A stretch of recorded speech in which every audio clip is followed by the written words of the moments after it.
Hello guys, so kaninang umaga pala guys is pumunta po ako ng Feastibox sa may Mega World. Nagbaka sakali po akong mag-apply po sa may Transcom Iloilo. So kumuha po ako ng mga exam sa assessment, sa computer, and then sa initial interview. So since hindi naman po tayo ganun ka magaling mag-English, mahina po yung ating communication skills, bagsak po tayo sa communication skills, sa assessment at saka interview, so hindi po tayo pumasa. And then after ko po sa city is pumunta po kami sa may Uton dahil may schedule po kami for troubleshooting ng signal.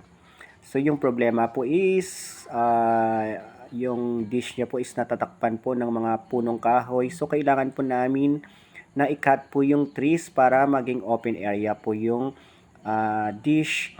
Kasi yung signal po is sa satellite po siya kumukuha ng signal. So kailangan open area po yung dish.